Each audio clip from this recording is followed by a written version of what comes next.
主は見てよ。主は御手を伸ばして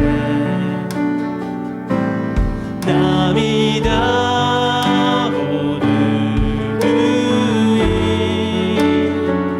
つまずきから引き上げてくださる、命の地へ導く。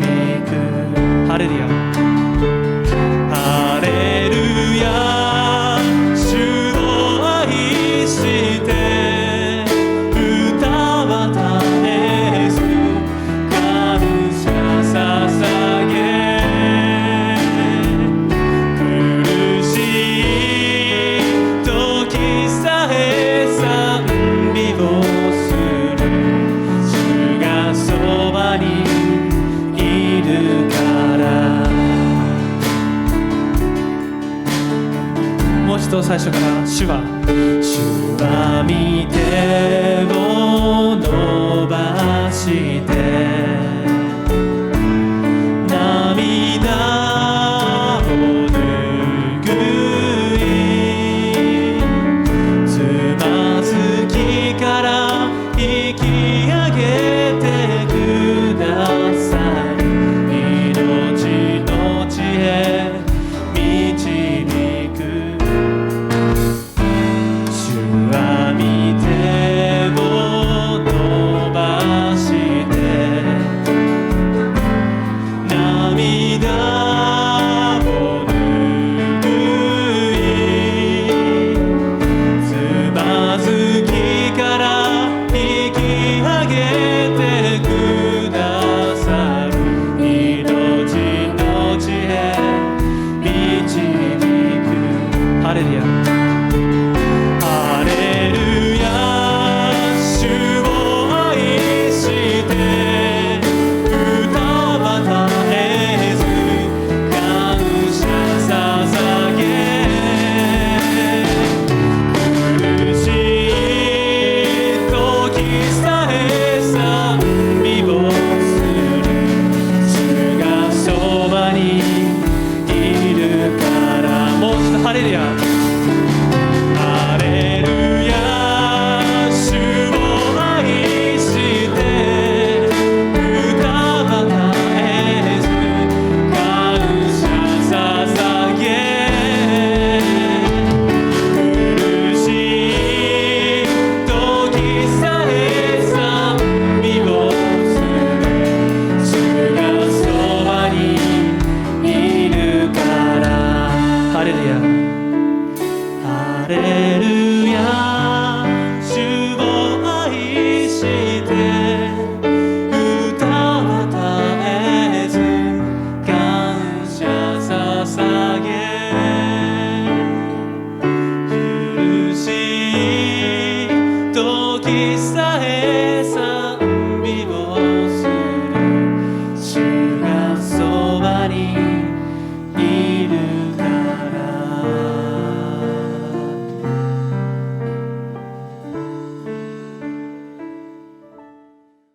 오늘 말씀은 굉장히 중요한 포인트가 될 수 있는 말씀입니다. 今日は、非常に大事なポイントになりうる、メッセージです。 하나님의 성전이 드디어 건축되는 그런 순간에 와 있습니다. 神の宮がついに完成するそのような時です。 하나님께서 솔로몬이 하나님의 말씀에 따라서 성전 건축을 합니다.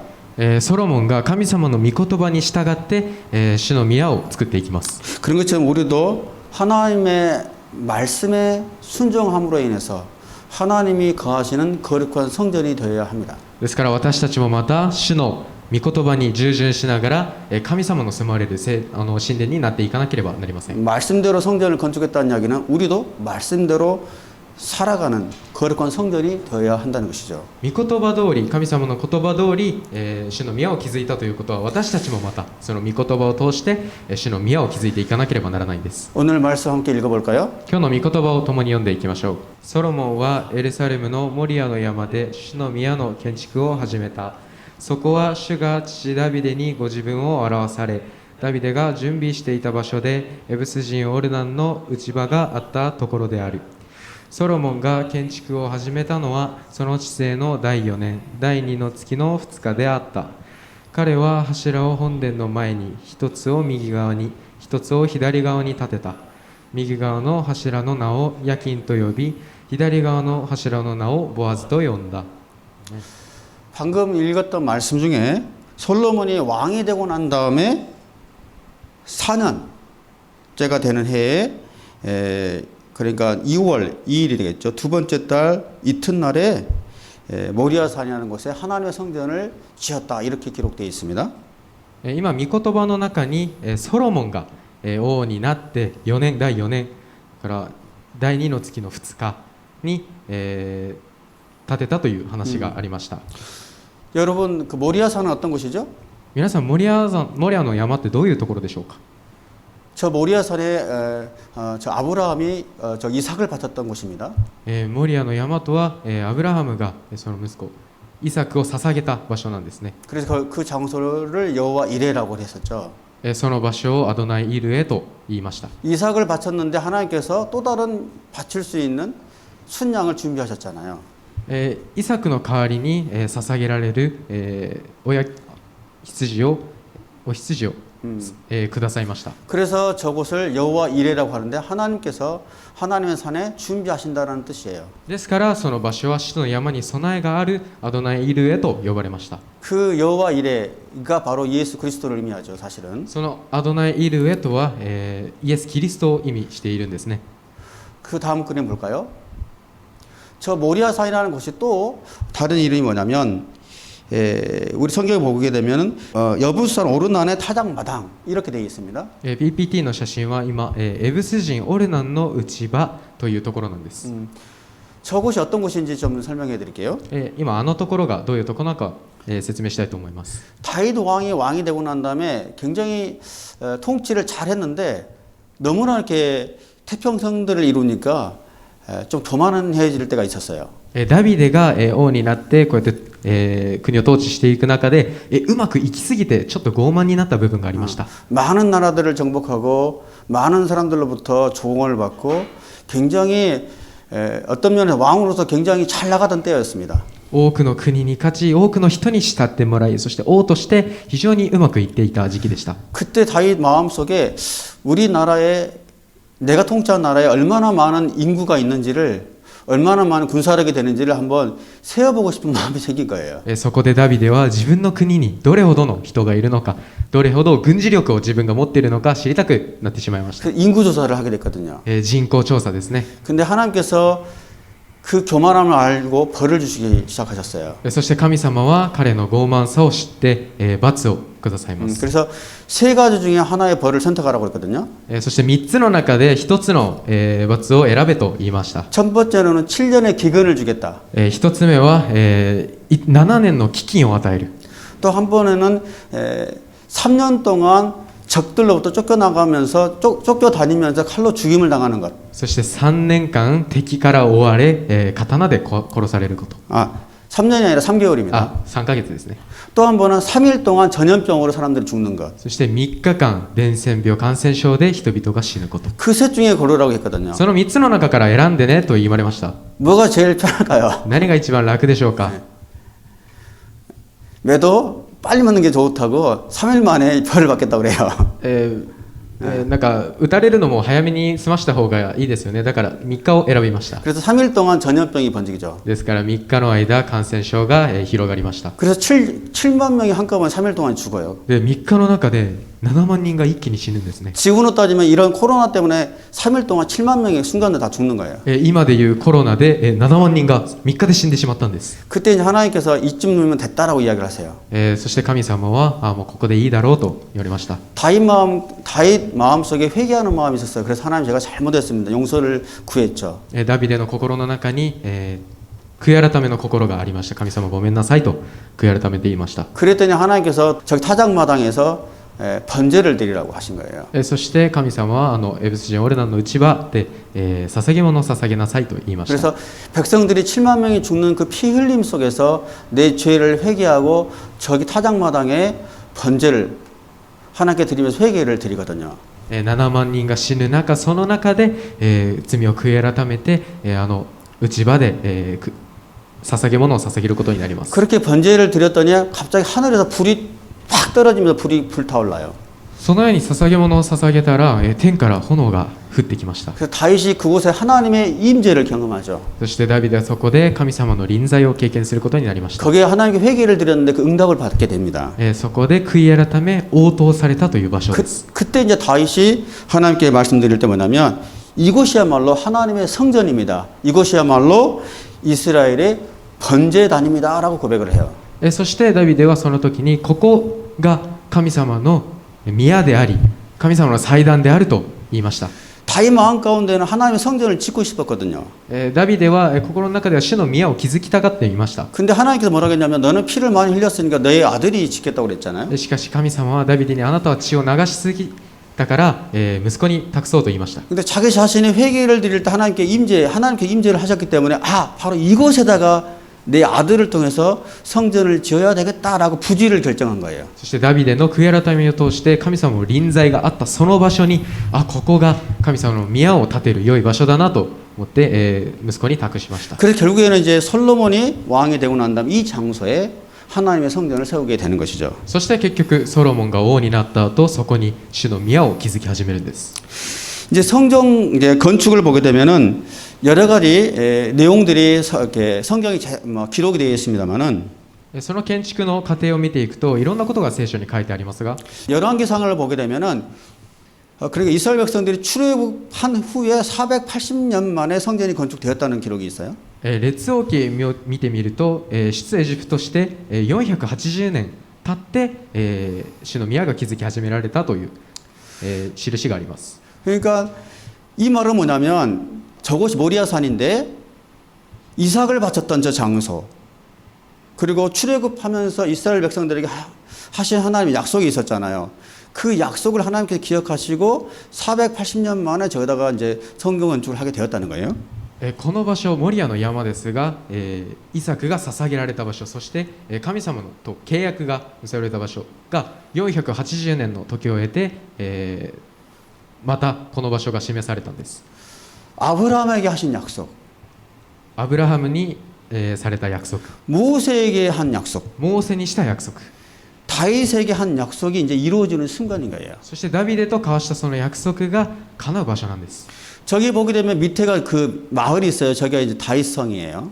今その PPT 見ていただくと、城みたいなのがあるんですがあれがダビデの町です。 바로 위 언덕으로 가게 되면은 이제 저 모리아산이 있고 거기 장소에 이제 솔로몬 성전이 지어지는 거예요. そこから少し上を見ていただくと、モリアの山があり、その場所にソロモンの神殿があります。 그래서 이제 열왕기상은 출애굽 이후로 480년이 지나간 후에 성전이 지어졌다 하면서 그 시기를 이야기를 하고 列王記第一は480年の時を得てという時期の話をして 역대기는 바로 저 장소가 어떤 장소냐면은 이삭을 바쳤던 장소고 다윗이 죄를 짓고 많은 사람들의 피 흘림을 통해서 자기가 번제를 올렸던 그런 장소라고 기록이 되어 있다는 거죠. そして歴代史では、イサクが捧げられた場所そしてダビデにより死んだ7万人が死んで悔い改めてそこが臨在があった場所という、その出来事を説明しています。 그래서 중요한 건 뭐냐면 하나님의 약속대로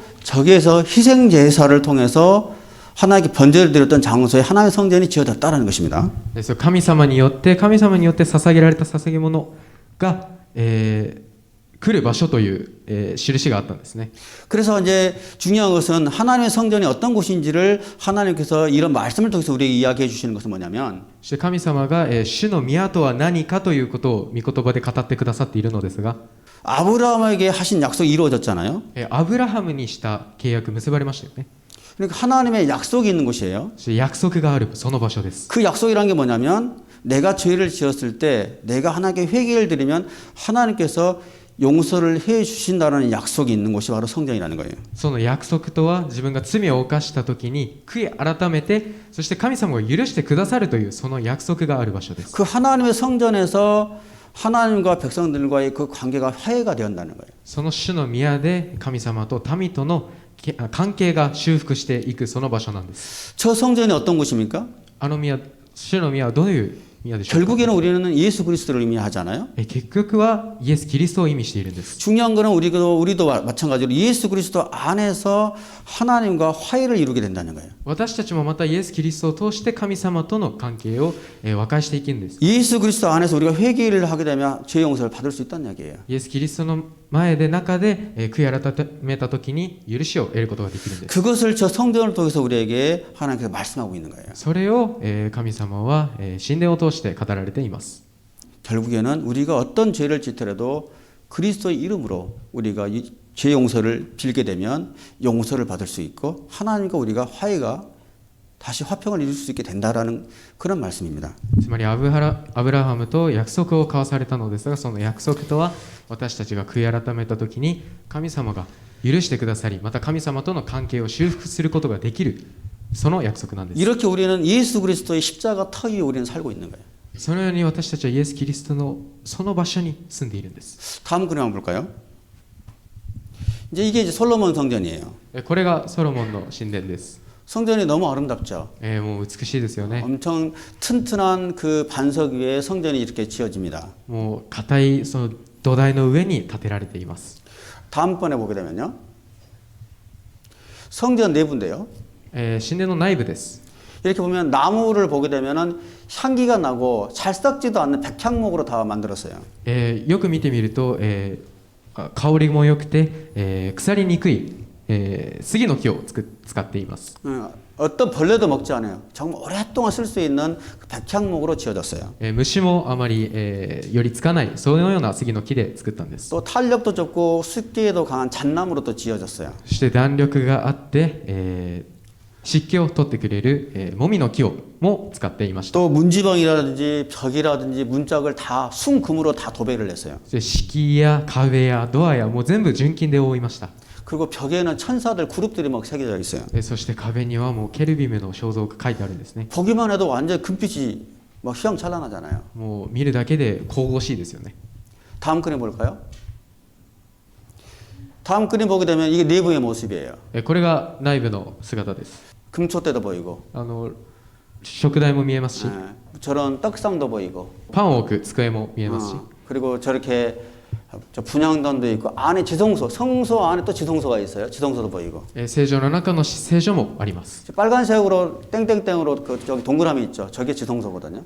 赤い点々で、作られた場所ありますよね。そこが聖所です。 저 지성소를 보게 되면은 그 학고가 있어요. 저 언약궤가 있죠. 聖所の中を見ていただくと、契約の箱があります。 언약궤 위에 두 천사가 마주보고 있어요. 契約の箱の上に、2人の天使が見合っています。 그리고 언약궤 바로 옆에 큰 또 천사 같은 그룹이 있어요. そしてその横にまた大きな天使、ケルビムがいます。 그것은 또 앞을 향해서 보고 있네요. それが、正面を向いていますね。 어떤 의미가 있을까요? どのような意味を持っているでしょうか。 하나님의 법궤 위에 그곳에서 말씀이 하나님께 임하는데 契約の箱に神様の御言葉が下るときに、 그러면은 양쪽에 있는 큰 천사가 말씀이 임하면 바로 실행하는 거예요. その下った御言葉を両側にいるケルビムがそのまま行うんです。 하나님의 말씀을 들으면 바로 실행을 하겠다라는 그런 메시지가 있어요. 神様の言葉を聞いたときに、すぐに実行しますという意味を持っているんです。 굉장하죠. すごいですよね。 우리가 생각하는 것보다 상상을 초월하는 성전이에요, 사실은.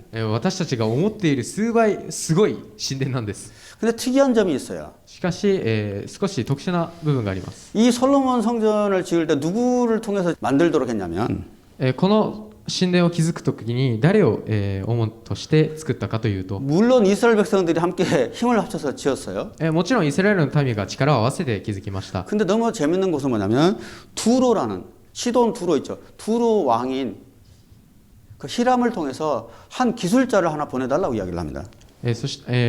しかしそのツロ王っていうヒラムに、も手伝わせていたんですね。この神殿を築くのに。 그 왕에게 이제 이 성전을 직접할 수 있는 기술자를 보내달라고 솔로몬이 이야기를 하니까 기술자를 보내준 거죠. その王に、この神殿を築くための技術者をちょっと送ってくださいというソロモンが言って、送ってくれたんです。 그래서 히람이라는 사람은 뭐 여러 가지 재능이 뛰어났던 것 같아요. 뭐 직접 금으로도 새기기도 하고 나무, 목공, 석공이라든지 또 천 같은 것을 통해서 휘장도 만들고 여러 가지 뭐 뛰어냈던 것 같아요. ヒラムという人、非常に優秀な人でしてね、木工やもう金を扱うことやもう染めることやもう何でもできたんですね。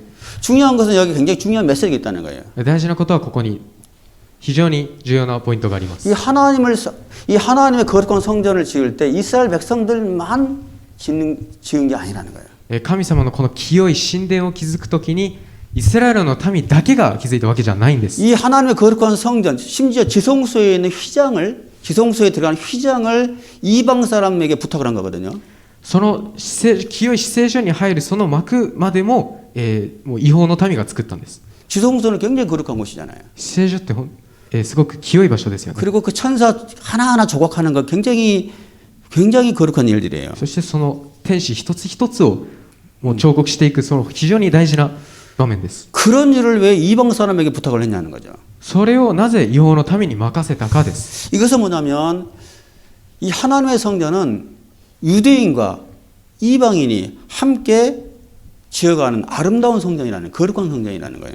それはすなわちユダヤ人と違法の民が共に作り上げた美しい神殿というメッセージを持っています。 이 메시지에는 우리 지금의 예수 그리스도를 통해서 만들어진 우리 교회도 마찬가지 이방인들과 유대인들 할 것 없이 모든 민족들이 함께 지어가는 성전이라는 거예요. それはイエス・キリストを通して建てられた私たちの教会がそのみんなが合わさって作り上げられたそのような教会であるということです。 하나님의 성전은 이렇게 모든 민족들이 함께 힘을 바쳐서 섬기는 교회예요. 神様の宮は本当に多くの民族が集まり力を合わせて建てられた場所です。 그런 측면에서 우리 교회는 굉장히 특별하죠. その側面で見たら私たちの教会も非常に特別です。 일본 사람과 일본 성도님과 한국 성도님들이 함께 섬기며 사랑하며 이 교회를 세워가고 있어요. 日本の信徒と韓国の信徒が、共に、力を合わせて、神様を礼拝しています。 일본인과 한국인이 함께 기도하면서 하나님 나라를 확장해가고 교회를 세워가고 있잖아요. 神様の宮を、国を見ながら私たち一つになって、進んでいっています。 이게 바로 교회라는 거예요. これが教会なんです。 이스라엘 민족만의 교회가 아니라 これがイスラエルの民の教会だけじゃないんです。 저렇게 거룩한 성전을 이방인의 손을 통해서 그것도 리더를 세워놓고 그를 통해서 지었다는 것은 우리에게도 마찬가지. 일본 선교를 위해서 우리가 힘을 합해서 나가야 한다는 거예요. 清い神殿を違法の民に任せたように私たちもまた日本の民に、任せなきゃいけないんです。 다음 그림 한번 볼까요? 이제 성전 보게 되면 제일 앞에 양쪽 기둥이 있어요. 神殿の前を見ていただくと2つの柱があります。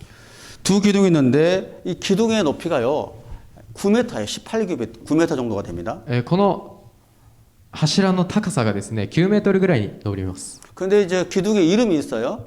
柱に名前がついてるんですね。 성경에서 보게 되면 성경에서 뭐냐면 오른쪽에 있는 기둥이 야긴이라 하고 왼쪽에 있는 기둥을 보아스라고 했습니다.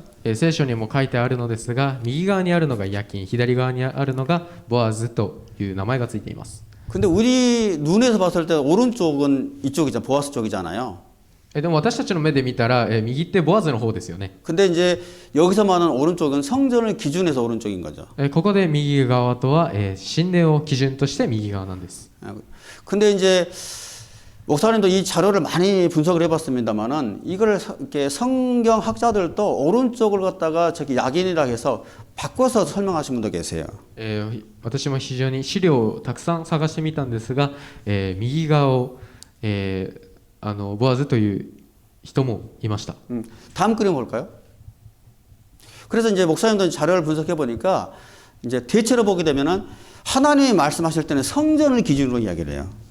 資料を分析してみたところ神様が語られるときは神殿を基準にされています。 그러니까 오른쪽이라는 것은 성전을 기준으로 오른쪽이기 때문에 우리 눈으로는 왼쪽 기둥이 오른쪽 기둥이 됩니다. 右側とは神殿を基準として右側であるため私たちの目から見たら左側なんですね。 다시 앞장으로 가볼까요? 戻ってみましょう。 예. 그래서 야긴과 보아스라고 이름을 지었어요. 저렇게. そしてヤキンとボアズという名前が付けられました。 그러면은 야긴은 어떤 뜻인가? ヤキンどのような意味かと言いますと 하나님께서 세우신다는 거예요. 主が固く立てるという意味が込められています。 그럼 보아스는 무슨 뜻인가? ではボアズは 하나님 안에 능력이 있다는 거예요. 神様の中に力がある力を持ってという意味がありま 그러면 す。 두 기둥의 의미를 합쳐서 말하면 어떻게 될까요? 2つの柱の意味を合わせて言ったらどうなるでしょうか。 하나님의 능력으로 성전을 세워 간다는 거예요. 神様の力で神殿を建てていくという意味が込められています。 인간의 재능과 능력으로 성전을 짓는 것이 아니라 하나님의 힘으로 짓는다는 거예요. 人間の才能や能力で建てるのではなく神様の能力で建てていくんです。 하나님만이 우리의 삶을 우리 이스라엘 백성들 심지어 우리 하나님 백성들을 세울 수가 있어요. 神様だけがイスラエルの民の生活を私たちを立てていくことができます。 하나님이 교회를 세워요. 神様が教会を建てるんです。 하나님의 형제 자매들의 삶을 지켜주는 거예요. 神様が私たちの生活、兄弟姉妹の生活を守ってくださっている。 내가 예배하는 게 아니에요. 私が礼拝しているわけじゃありませ 하나님께 ん。 주시는 힘과 능력으로 예배 드리는 거예요. 神様がくださった力と能力によって礼拝できているんです。 하나님께 부어주신 마음으로 예배하는 거예요. 神様が心で礼拝捧げているんです。 여러분도 오늘 이렇게 코로나 상황 속에 어렵게 왔잖아요. 皆さんコロナのこの難しい中で来られましたよね。 여러분의 힘으로 온 게 아니에요. 皆さんの力で来たわけじゃないんです。 하나님께서 마음을 주셨기 때문에 여기 와 있는 거예요. 神様が心を与えられたから来ているんです。 여러분들이 밥을 먹고 살아가는 거 호흡하며 살아가지만 이 심장이 뛰지만 내가 심장을 뛰게 할 수는 없잖아요. 하나님께서 뛰게 하니까 우리가 살아가는 거예요. 私たち生きていてもご飯を食べて心臓がバクバクしてそれって僕たちがやってるわけじゃないです。 하나님의 능력이 우리의 삶을 지켜주신다. 우리를 세우신다는 뜻입니다. 神様の能力が私たちを守り生かしてくださっているんです。 그래서 하나님께 능력이 있습니다. 모든 능력은 하나님으로부터 옵니다라는 고백인 거예요. で神様には能力があります。神様の能力によって私たちは全てできていますという告白なんです。 여러분과 여러분의 가정과 여러분 우리 모든 교회를 하나님께서 지키시고 능력을 주십니다. 皆さんと皆さんの家庭と、周りの人とを神様は守ってくださっています。 그러면 어떻게 하면 우리가 매일매일 하나님의 능력으로 살 수 있을까요? そしたらどのようにしたら神様の能力で毎日を生きることができますでし 어떻게 ょう 하면 か。 하나님께 능력을 받을 수 있을까요? どのようにしたら神様から能力を得ることができますでしょうか。 하나님 안에 우리가 살면 돼요. 神様の中に生きればいいんです。 늘 하나님을 나의 주님으로 고백하면서 하나님 안에 우리가 살면 하나님의 능력이 나의 능력이 됩니다. いつも、主は私の主はあなただけですという告白をしながら神様の中に生きていくんです。 빌보서 4장 13절 볼까요? ピリポ陣営の手紙を見ていきましょう。 같이 한번 읽어봅시다. 시작. 내게 私を 능력 強く 주시는 してく 분 ださる 안에서 方によって 내가 私はどん 모든 な 일을 ことで 감당할 수 もできる 있습니다. のです。 하나님 안에서 하나님의 능력 안에서 우리가 모든 것이 가능한 거예요. 神様の中で神様の能力の中で全てができるようになるんです。 하나님의 능력이 있으면 어떤 시험도 우리가 감당할 수 있어요. 神様の能力さえあれば私たちはどんな試練も乗り越えることができます。 방금 전에 우리가 야긴과 보아스 기둥을 봤습니다만 今ヤキとボアズの柱を見ましたよね。 야긴과 보아스는 굉장히 강함이 보이죠. 강한 기둥이죠. ヤキとボアズ見たら非常に強そうな柱ですよね。 이 기둥 위에 보게 되면은 석류 모양으로 이렇게 위가 주렁주렁 달려 있어요. 上を見ていただくとザクロの形になっているんですね。 석류가 400개씩 주렁주렁 달려 있어요. ザクロが400個ずつ、つけられています。 그 강한 기둥처럼 その強い柱のように 우리의 믿음이라는 것은 강한 기둥처럼 私たちの信仰は強い柱のように 그렇지만 부드러운 석류처럼 そして柔らかいそのザクロのように 우리의 믿음은 이렇게 강하고 부드러움이 있어야 된다는 거예요. 私たちの信仰には強さと柔らかさが必要なんです。 우리의 믿음에는 이런 강함도 있고 따뜻함이 있어야 되는 거예요. 私たちの信仰には強さと温かさがなきゃいけません。 이런 균형 있는 신앙을 우리가 해가야 되는 거예요. このバランスの良い信仰生活を私たちは求めていかなければなりません。 하나님의 능력 안에서 이런 삶을 사는 저와 여러분들이 되시길 예수 그리스도 이름으로 축복합니다. 神様の能力の中で私たちがこのような生活をすることをイエスキリストの皆で祝福します。 아멘. 여러분 한번 마지막으로 한번 생각해 봅시다. 皆さん最後に一個考えてみましょう。 여러분 이 솔로몬 성전을 보게 되면 너무나 아름답잖아요. この神殿見ていただくと非常に美しいです。 저 성전이 만들어지고 난 다음에 모든 백성들이 놀랐어요. 너무나 화려하고 웅장하기 때문에. 作り終わった時に民びっくりしました。民は非常に美しさにびっくりしました。 그렇지만 이렇게 아름다운 성전이라 할지라도 しかしこのような美しい神殿であっても 이 모든 만물이 하나님의 것이고 모든 만물을 통치하는 하나님께서 저기 살기에는 저 집은 그냥 흙집이고 돌집이고 나무집이에요. しかし万物を作られた万物を支配される神様が見たらこの神殿はただちっぽけな土の家で作ったやつみたいなもんです。 아무리 하나님의 성전이 아름답다고 해도 하나님께서 살기에 너무나 초라한 너무나 미약한 집에 불과합니다. いくら主の宮として建てられたこの場所も神様が住むにはちっぽけな場所なんです。 따라서 하나님께서 이곳에서 임재하시기 때문에 우리는 아름다운 성전을 지어야 된다고 생각을 하지만 私たちは神様の臨在のために美しい神殿を建てなければならないという考えを持ちますが 우리가 아무리 화려하게 지어도 가장 미약하고 초라한 집에 불과하다는 거예요. しかし私たちがどれだけ豪華に建ててもただそれは神様にとってはちっぽけな家に過ぎないんです。 왜 하나님의 성전이 아름다울까요? なぜ主の宮が美しいでしょうか。 하나님께서 임재하고 있기 때문에 아름다운 거예요. 神様が臨在されているため美しいんです。 아무리 초라한 집이라고 해도 どれほどちっぽけな家でも 하나님께서 임하면은 그곳이 가장 아름다운 거룩한 곳이 될 수 있는 거예요. 神様がそこに臨在なされば美しいし神の宮となるんです。 그래서 우리도 생각을 해봐야 돼요. そして私たちは考えなければいけません。 교회가 크고 교회 건물이 좋고 사람들이 많이 모인다고 해서 아름다운 성전입니까? 교회입니까? 教会が大きくいい建物で生徒が多ければいい教会でしょうか。 하나님께서 임재하지 않는 교회라면 하나님께서 임재하지 않는 예배라면 아무것도 의미 없는 굉장히 초라한 교회에 불과합니다. そこに神様の臨在がなければその礼拝に神様の臨在がなければもう何でもないんです。それは 아무것도 없는 건물 안에서 몇몇 모이지 않는 형제자매라도 마음을 다해서 하나님을 찬양하고 하나님께서 그곳에 임재한다면 그곳이야말로 가장 아름다운 성전이라는 거예요. もう建物と言えるものなくて兄弟姉妹も少なくてその場所で熱く神様を称えるならそこで臨在があるならそれは主の宮なんです。 그래서 위대한 교회라는 게 뭐냐? そして偉大な教会とは何か。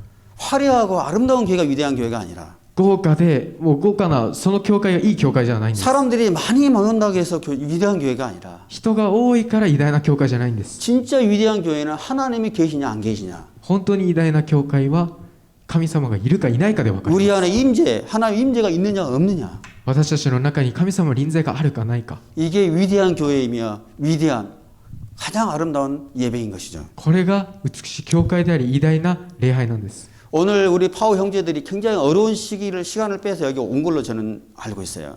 皆さんのパイブの皆さんが非常に難しい時間を割いてここに来られたと信じます。 이곳에 단 한 사람만 있어도 아니 한 사람이 없어도 괜찮아요.